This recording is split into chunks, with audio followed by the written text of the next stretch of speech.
My stash. The book review will be for a book called Playing with Patchwork and Sewing. I'll be demonstrating how to use up scraps of interfacing for your next bag project, and there's a great giveaway at the end.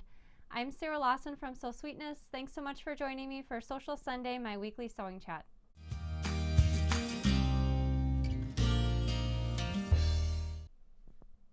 Hey everybody, thanks so much for joining me for Social Sunday. I'm so happy that you're joining me this evening or this afternoon, depending on what part of the world that you're from.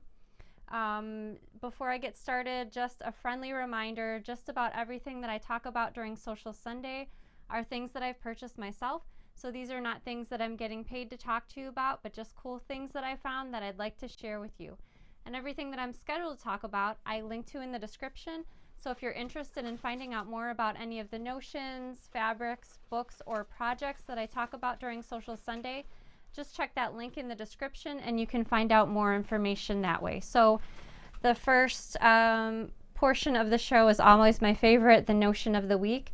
And last week when Danny was on the show with me, we were talking about this other YouTube show that my kids watch called Dope or Nope, and my kids had suggested that I review a few more higher ticket items on the show, and so thanks to some of your recommendations, I picked up a few products.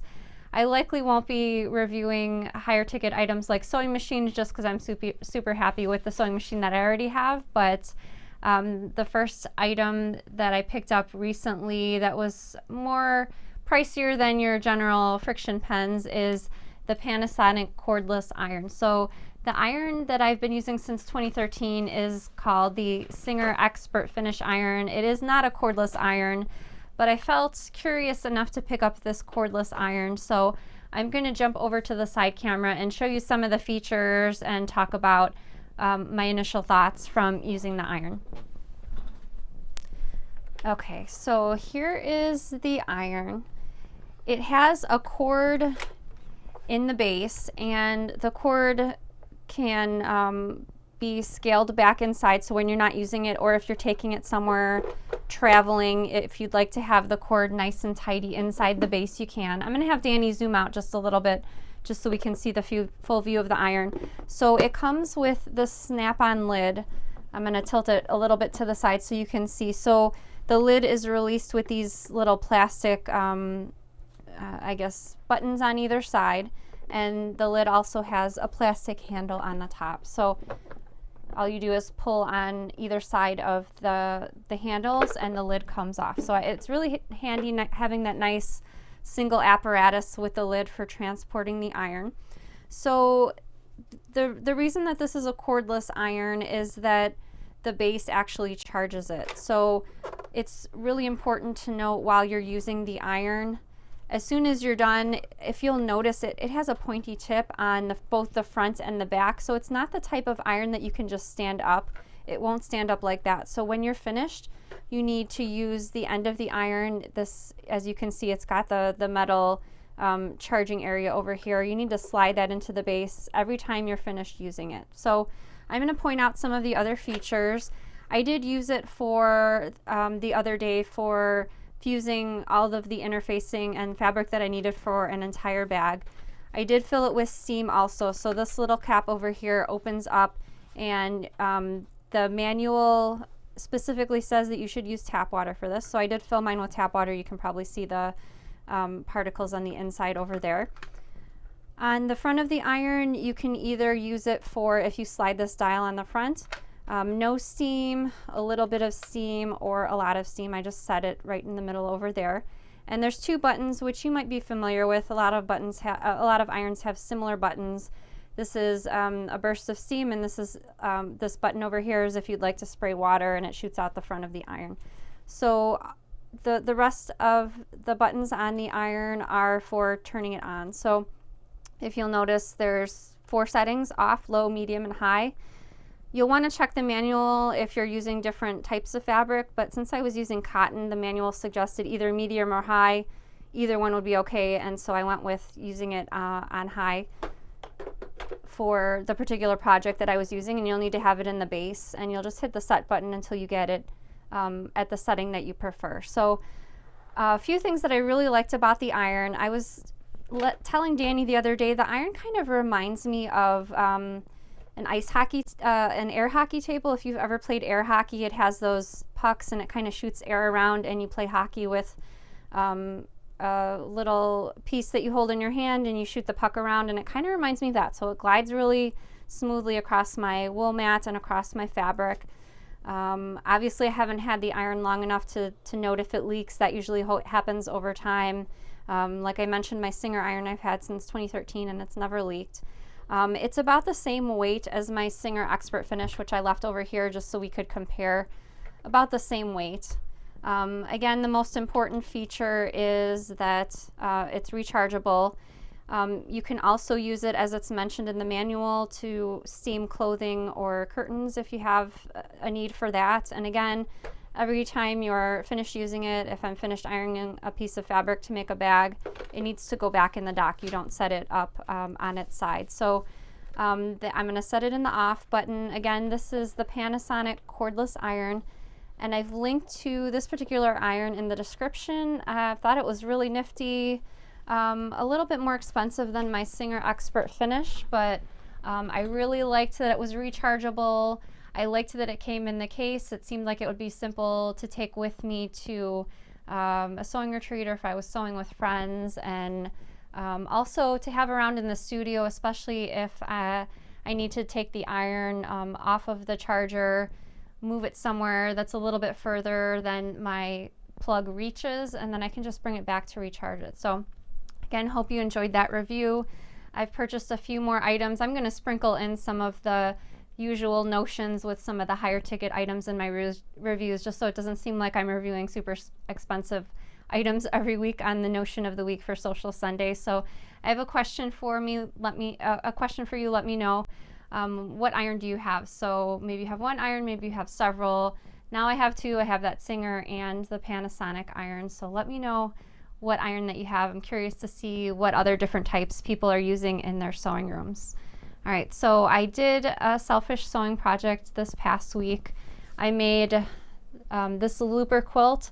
It's designed by Miss Make. The actual instructions call for 3 different sizes of quilts and 3 different layouts, but because this is modular, you can probably see on the cover the squares are outlined. You can format the quilt in whatever configuration that you'd like. So this is the quilt that I made. I drew inspiration from the Instagram account Sewtopia, and Amy made this particular quilt in this layout based on a picture that she found on Pinterest, and I really loved Amy's quilt, and so I went with the same layout but just with different fabrics.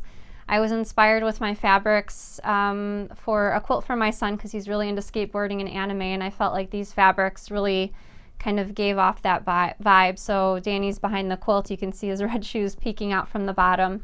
It was a really fun quilt to put together. I think cutting out the fabrics probably took the longest. It was really easy to piece, especially those sections with just the straight pieces of fabric. The portion that took me a little bit more time, and if Danny could pop that picture back on the screen for just one more second, the lower portion of the quilt where it did the loop-de-loop, that took me longer just getting everything lined up. Even though I did use pins and intersecting seams, I still found that I was sewing the seams, and then when I would check the quilt, the lines were not lining up, and I really thought it was important that I was as precise as possible with lining up my blocks when I was sewing them together. And so I felt like in the end that I was successful, but it took a little bit of extra time, and the quilt top is finished right here. I just need to machine quilt it to the batting and the backing and put on the binding, and it'll be done. The particular quilt that I made was 60 inches by 60 inches, and there's instructions for a queen size quilt, which would be 100 inches by 100 inches. However, like I mentioned, if you calculate your blocks differently or use a different layout, you can basically make as large or as small a quilt as you'd like.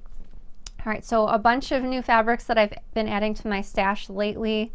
3 different fabric lines that I pulled from the stash tonight to share with you. And again, the link for all of the fabrics is in the description, and I'm going to show you those fabrics.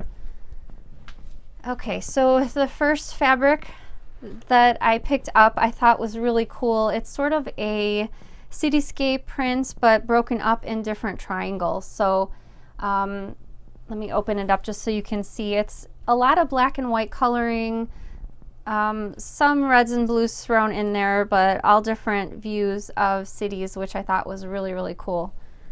All right, so the second fabric, oh, there we go. Yeah, I figured it was a little blurry. The second fabric that I added to my stash is, the first one I showed you was a digital print. This is also a digital print, both from Hoffman Fabrics. It's really large. I'm going to show it to you close up in person just so you can see the colors, and then when I get back over to the front camera, I'll open it up because this is sort of almost like a panel print. So the colors are way richer than probably they appear on your screen, really bright colors. It's sort of a canal print with a lot of florals in the bottom, and there's the top of the fabric. Again, I'm going to show you in the front camera, so I'm going to stick this to the side so I remember to do that. The second set of fabrics that I added to my stash is from the Create and Hobby fabric line. So these are really neat illustrated prints of, there you can see the sewing machine, paint brushes, sewing scissors, envelopes for paper crafting. So all sorts of really whimsical prints geared toward people who craft, either sewing, painting, or paper crafting. And I picked up just one of the coordinating prints. This is the one with sewing machines and spools of thread and the little scissors, of course. So I thought these were really cute. I especially love this one though. This is a really great print, especially for maybe a creative maker supply case. And then the third set of fabrics are all cat prints. And looking through these and getting the links for you tonight, I realized that I did not pick up, there's a really large panel print of a cat's body, and it's super cute. I think it was about 20 inches by 40 inches. I linked to it in the description. I'm kind of sad I didn't pick that one up. I might go back later and purchase that one. And it came with a few coordinates, so I really liked this one, sort of like the paint splatters to go along with the cats. And I also picked up this one. It's kind of a stripe, and you can almost see, I'm imagining these are like the little paw prints from the paint that the cat knocked over. So this is another line of fabric from Timeless Treasures, and I linked to all of these fabrics in the description. So it was basically 3 different sets of fabrics. Here's, as promised, here's that panel print that I picked up. Let me open it up all the way though so you can see the floral and the city prints. I don't want it to be blurry, so I'm just going to do the best that I can. Okay, so hopefully you got a good idea of that really large scale print. I'm not sure, this might be great for an airplane bag, maybe have the buildings as the main body of the bag and then some of the flowers near the bottom, but I just really love the bright colors, and those digital prints from Hoffman Fabrics feel really nice, like other quilting cottons that I have in my stash already. All right, Danny's favorite part of the Sunday show. We'd like to invite all the bag makers to stand proud.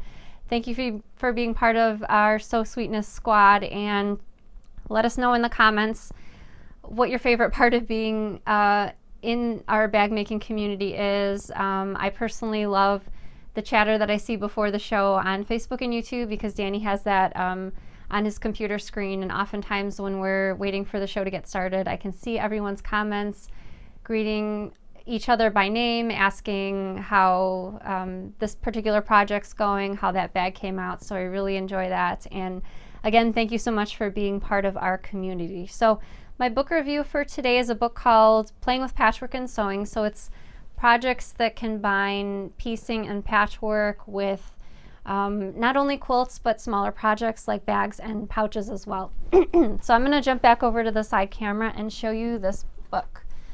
All right, here's the cover, Playing with Patchwork and Sewing. It's written by Nicole Calver, and I'm going to show you majority of the projects in the book. I tried to cover up, I'm always really careful of respecting the author's instructions. So the chapters are broken down by the type of patchwork block, and then several projects, at least 3 projects that use that type of block to implement into the project. So two bag related projects and this cutlery wrap. So I'm going to flip over to the portions of the book that show the projects a little bit bigger. So here's the bag, and this is the bag that was on the cover of the book as well.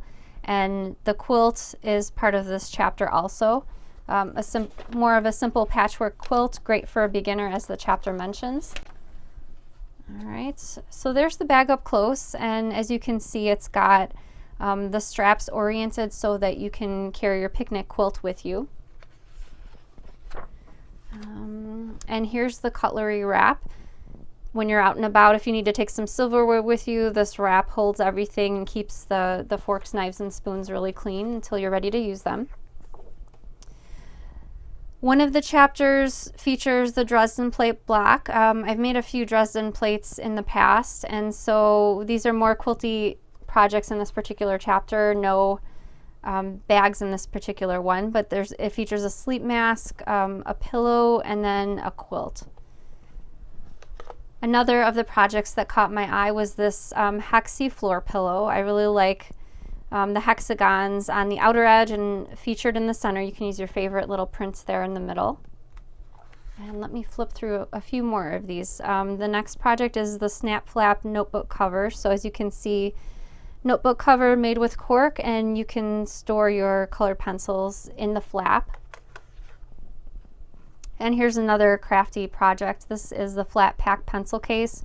I really like the idea of the flat case, and it looks like it holds a lot of pencils besides that. All right, another chapter features the New York Beauty quilt block, and again, some really cool projects. I really love, for the front of your house, the half moon mat. So I'm going to flip through so that you can see a bigger photo of those projects. There's the half moon mat over there.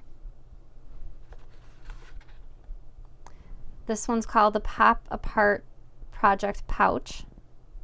Again, you can see that New York Beauty block over there. And then the Fat Flat Pinny, so keep all of your pins in that pin cushion. So I'd like to mention all the pattern pieces are in the back of the book, so you can go ahead and cut those out and use those for any of the projects or the pieced patterns. And again, the book is called Playing with Patchwork and Sewing, and really fun projects. I like books that have a variety of projects, which that book certainly does. All right, so my demonstration for tonight is a quick demonstration, but a topic that I get questions about sometimes: how to use up scraps of interfacing in order to use up every little last bit. So in my demonstration tonight, I'm going to be using a product from Pellon called Easy Knit Tape, and it comes in two different lengths, I guess you could say. The smaller packages are 10 yards, and there's a larger package for 30 yards. It's subtitled Batting and Seam Tape, so you can also use this for making your batting scraps last longer for using them in quilts as well, but I'm going to show you how I use this product for interfacing. Okay, so I'm going to fire up this cordless iron again. I should mention also, I don't think I mentioned it before with the cordless iron, but after being in the dock for 10 minutes, it will automatically turn off. So if you forget that your iron is turned on, or if you have to run out of your sewing room, after 10 minutes that iron will turn off automatically, so you don't have to worry about it. Okay, so here's the two packages of the Easy Knit Tape up close. Again, they're both the same thing. One's just 10 yards and one is 30 yards. It's 1.5 inches wide, and one side feels really smooth and slick and the other side feels bumpy. As per most interfacings, the bumpy side is the side with the adhesive. So we're first going to talk about foam interfacing, how to conserve your scraps. And I should note, and I'm stressing this information, I even wrote it on my interfacing scraps so I wouldn't forget to mention it. I'm using sew-in foam interfacing with fusible foam. Using the same process is likely going to gunk up your iron. So again, I'm using sew-in foam interfacing for this demonstration. So I cut two oddly shaped foam pieces just so we could talk about how to butt them up. So I'm going to cut a straight edge over here on this particular piece just so that I could get them to butt up nicely. Okay, so the piece that I need to cover is this scrap of interfacing right here, which it just, let's see, maybe we can get it if we lay it this way. Okay, perfect. All right, so that's the fabric that I need to interface, and so I'm gonna cut my seam tape so that I'm gonna butt the two pieces next to each other, and I'm gonna make sure approximately the same amount is showing on either side. You'll want to use a pressing cloth for this. I'm not going to use a pressing cloth here, just so you can see exactly what I'm doing, but I can already feel from the iron that a pressing cloth, it would glide over a bit more nicely. So be sure to use a pressing cloth if you try this at home. Okay, so you can either call it a day there, or you can go ahead and flip to the other side and apply the seam tape there just so it holds really nice until you get it over to your fabric to attach to the interfacing. Again, you'll want to butt the interfacing up as tightly as you can, the two pieces next to each other. I thought about using this method for heavier ultra firm interfacings like Peltex, and in those particular cases I feel like it's almost better to just stick with the more flexible interfacings, because I can see the Peltex or perhaps the Decovil Heavy, it leaving a noticeable line if you tried to butt your two interfacings up next to each other. If your sewing machine does have a zigzag stitch, you could, instead of using the batting or seam tape, use a tight zigzag stitch instead, but my sewing machine is straight stitch only, and so I opted to use this particular interfacing. As you can see, I didn't do a good job butting it up, but you'll likely do a better job than I did. And so after you've gotten those two pieces joined, you can go ahead and attach the fabric to the foam using 1/8 of an inch seam allowance. Using Pellon Shape Flex is a little bit easier just because it's a thinner interfacing, and you won't need to use that easy knit tape that I showed you. So I've got two odd pieces of the Pellon Shape Flex, and all you need to do for that, again, this is the wrong side of the fabric. I'm just going to go ahead and butt those two pieces up next to each other. Make sure you don't overlap it so there's no extra bulk, and then you'll just iron it in place. So Franken piecing the Pellon Shape Flex is a bit easier than the foam interfacing, but still doable, and definitely a great way to use up all of your scraps of interfacing so that you make it last a little bit longer. Okay, so after you've fused your Shape Flex to your fabric, you'll just go ahead and cut out along the outer edge so that the interfacing and fabric are aligned. All right, so I'm going to be answering some questions live in just a minute. So if you have a question for me, go ahead and type that in the comments right now on either Facebook or YouTube, wherever you're watching our show. I'll answer sewing related questions, bag making related questions. If you have a question about a sewing notion or tool, go ahead and type that right now. So before we get over to the questions, Danny's reminding me that I had a question that I had on my outline that I forgot after the book review. I'm wondering how big of scraps that you save from your bag making. So I was thinking about that earlier today. When I first started making bags, I would save every tiny little scrap. Over time, I had accumulated a few hat boxes full of scraps that I never used, so I actually donated them to a friend years ago. I'm thinking about starting to save up my scraps once again, because for things like scrappy quilts or mini quilts or other really small projects, I'm getting ready to make a few mini quilts for the sewing room, and I just thought, oh gosh, I wish I had saved some of those scraps because they'd really come in handy now. So I'm curious what size of scraps you generally save, and which do you toss or donate. So let me know in the comments. And again, let's get over to the questions in just a second. I also wanted to announce the winner of last week's giveaway, and that winner is Britt Underdahl. So congratulations to Britt. I've contacted Britt on social media and just waiting to hear back regarding her contact information so we can get her set up with her prize. So, all right, Danny's going to place a few questions on the screen for me right now. Sue says, Sarah, what skill level is the pet carrier? So that's a great question. The pet carrier, I see it behind me. This is the Best Friend pet carrier. I would say this is intermediate, I guess an intermediate level pattern. I think the hardest part of this pattern is near the end when everything gets so large. Putting everything together, dealing with like a big piece of fabric and interfacing going through your sewing machine. I think for me that was the trickiest part, but if you've made any of my bags before, we do have an optional video available for that particular pattern. So if you like to sew along with our videos, that one does have a video available now. Dee Dee says, does the SF101 work to put very small scraps together? Yeah, sure. In my example, I showed just the 2 pieces just for keeping things concise for the show, but if you had a lot of small pieces, again, you'll just want to make sure, if needed, to trim them so that they butt up against each other rather than overlapping, because that might cause noticeable lines in your fabric, especially if you're using in the lining. You might be able to see a bunch of lines, but if you butt them up really nicely, it should be pretty seamless. Jody Ann says, how long does the iron stay hot off the charger? So that's a really great question. I actually didn't time it, I guess more or less because I was afraid to, but like I mentioned, I interfaced all of my fabric and interfacing for a bag project that we were planning on filming next week, and I had no problems with the iron getting cold off the charger. So it does really keep it heated for plenty long enough, and like I mentioned, you really physically can't keep the iron on its side, or I guess on the table. You really need to, as soon as you're done ironing each piece, it really needs to go back on the charger, which was easy enough to remember. I didn't have any trouble with that aspect of it.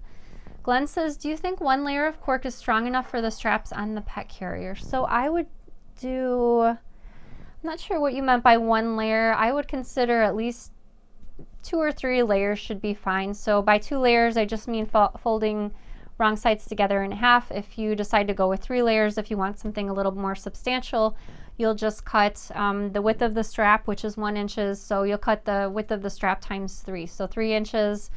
You'll fold one long end of the strap in by 1 inch, and then you'll fold the the other long edge directly on top, and that'll create the 3 layers. This is a great question from Marie. When you find a favorite new fabric, how much do you typically purchase of each? So I've been showing a lot of fabrics recently on Sewcial Sunday that I've purchased that I don't have particular projects in mind for yet, like those cat fabrics and the craft and hobby fabrics that I showed you. All of those fabrics that I shared, I purchased 1 yard cuts for.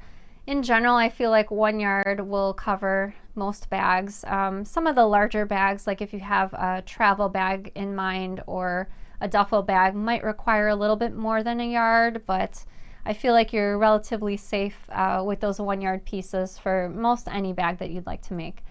Andrea says, do you use a heavier thread for top stitching your cork or vinyl, and if so, what do you use? I actually use the same weight that I use for bags without cork or vinyl. So I generally like to use Aurifil 40 weight thread. It's 100% cotton thread, although polyester thread would be okay too. I like the durability for bag making, the 40 weight thread, and I also like the visible stitches, the thickness of that thread for top stitching straps as well. Amy said, I use fusible Bosal foam for my bag, but it created wrinkles that I can't iron out. Would using sew and interfacing fix that issue? So foam interfacing, I feel like, is such an item that has personal preference. I know a lot of people that like to use fusible foam and or fusible Peltex for their projects. Sometimes that issue that you mentioned does happen for a few of the fusible products, including the foam, the wrinkles. So that's why I like to use sew-in foam. I use by Annie's Soft and Stable, but Bosal makes a sew-in foam interfacing, as does Pellon and other foam interfacing brands. So if you've made a project before in the fusible foam and you're not quite happy with it, I'd recommend giving the sew-in foam a shot. And if you're really torn on your foam interfacings before starting a project, a really good tip, and I've done this a lot in the past, you can always fuse a small piece of fabric to your chosen interfacing. For example, the fusible foam. It doesn't have to be a big piece. It could be a 5-inch square or a 10-inch square. So go ahead and fuse the fabric to the foam.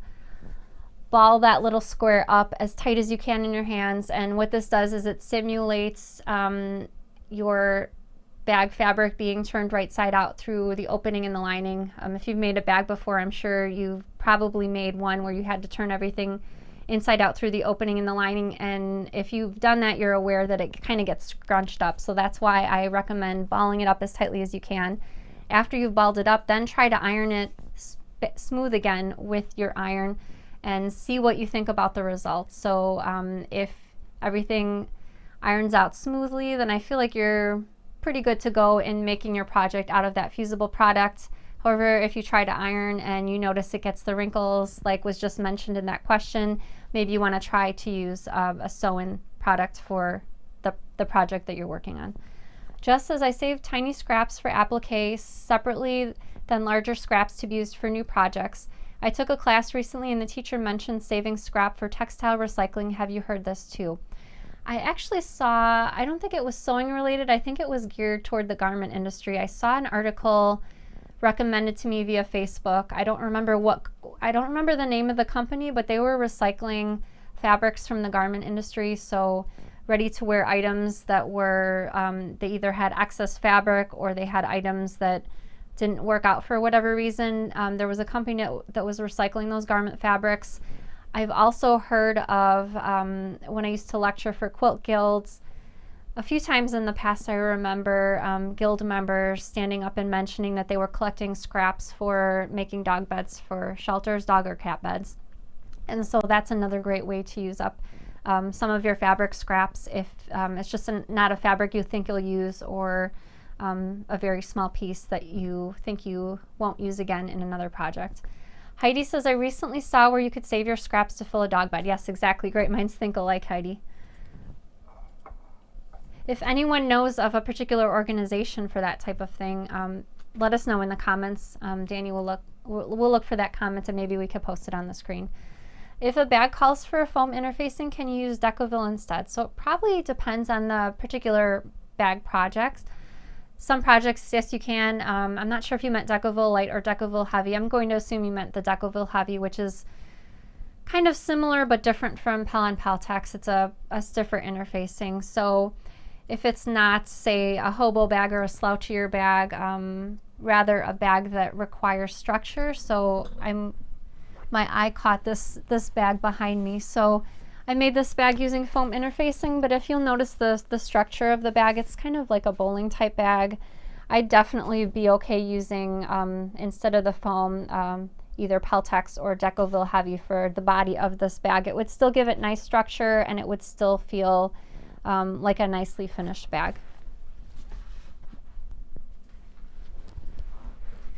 Just as for the Kennedy bag, could the flap be attached to the body before attaching the exterior side pieces? Yeah, I definitely think you could do that. The finished flap could be attached to the front and the back of the bag. I'm assuming you'd have the bottom panel attached before the sides. You could definitely do that if you'd like. And Margie said, I came in late. What is the name of the iron, please? So that was the Panasonic NIWL 600 iron, and I've linked the iron in the description in case you'd like to see more of that. More information. Casey says, have you ever made a string quilt? Actually, I don't think I have, but they look like relatively easy projects. So if you have a particular string quilt pattern that you could recommend for me, please do let me know in the comments. I'm trying to make a few more quilts this year than I normally make. Normally I make one or two. I think last year I only made one quilt, so hoping to make some more quilty projects this year. Wendy says, are you working on any new patterns? Yes, the short answer is yes. I actually finished typing up the pattern and drafting the pattern pieces the other day, and I chose my fabric out for, I usually have to make at least 2 bags, one for the pattern step photos and one for the video, so I chose the fabric for both of the projects, and I'm really excited about it, and just looking forward to sewing that first version up hopefully this week.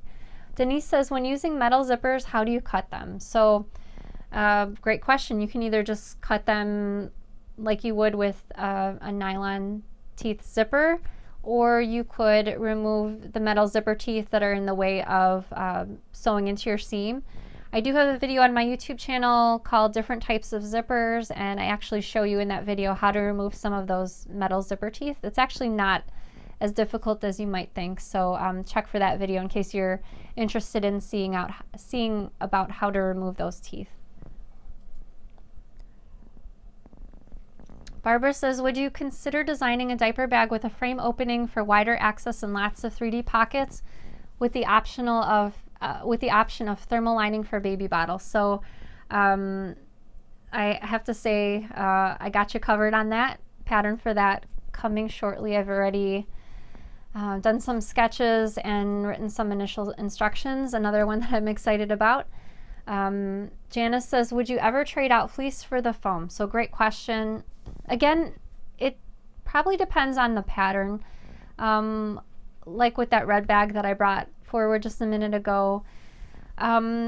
Fleece with foam, the fleece substituting for the foam is certainly going to make a slouchier bag. So again, it depends on the style of the bag. For example, the Easy Leather Hobo bag that's one of my free patterns and videos, you could definitely swap out for fleece instead of the foam, and it would still be a really nice looking bag. I've seen another example that pops into my head, the Park Sling backpack. My friend Tamara made that one in fleece instead of foam, and it still looked really great, fantastic, just as good as the version with the foam. So again, it depends on the style of the bag, but some bags you can get away with swapping out those interfacings. Brenda says, why are some metal zippers so difficult to get moving? What can be done with them? I have to say I know exactly what you mean, but I'm not sure how to make it better. So maybe someone else has a solution for this question. If so, maybe let us know in the comments and we can search out for your answer. I do have a few metal zippers that are vintage and they don't slide as smoothly. And I have some that do slide smoothly. And so barring another solution, I would just say test the zipper out first, and if it's not sliding to your liking, swap before starting the project, obviously, swap out to another zipper. Erica says, have you ever used cheater print fabric to make a quilt? Any suggestions? Let me think. So if you're not familiar with cheater print fabric, cheater print fabric is a fabric that looks like it has a lot of patchwork squares, but it's just the design and the print of the fabric. They're not actually sewn together, it's just how the fabric looks.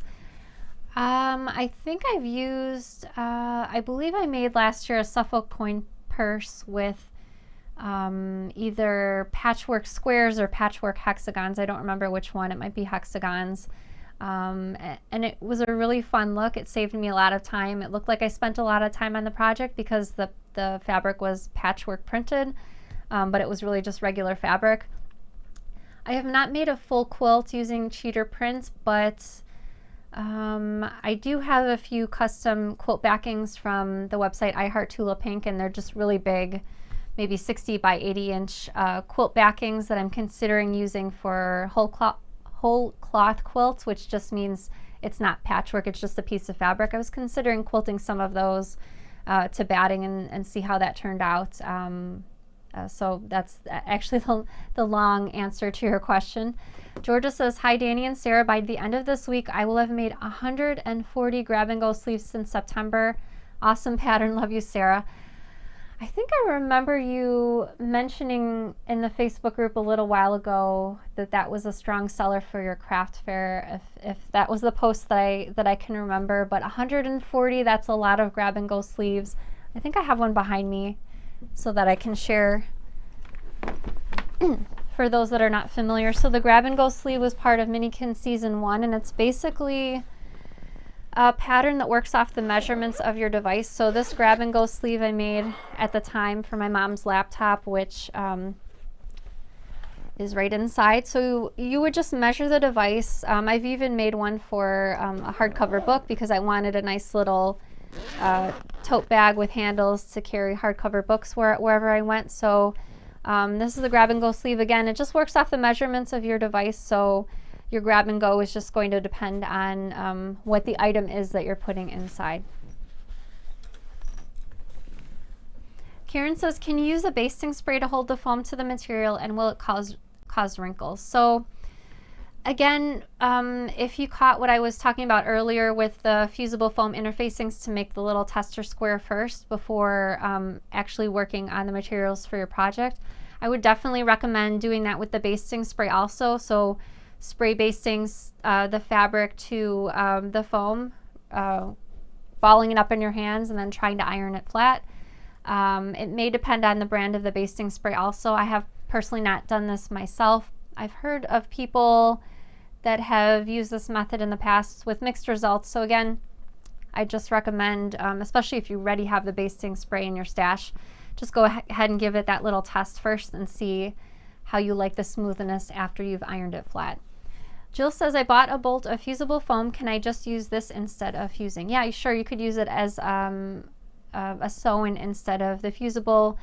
You may consider orienting the fusible side away from your exterior fabric so that when your bag is finished and you're pressing it, you're not causing a similar problem, which it might not be a similar problem if the bag's already finished. But if you orient it that way, when your bag is finished, if you're doing the final pressing, if it does adhere to anything, it would be adhering to the wrong side of the lining, which would likely be already attached to Shapeflex interfacing. Again, if you do decide to do that, just be conscious while you're working through the bag and pressing each section that, you know, if you do have fusible showing on one side, just be really, really careful so you're not fusing parts of your bag to your ironing board.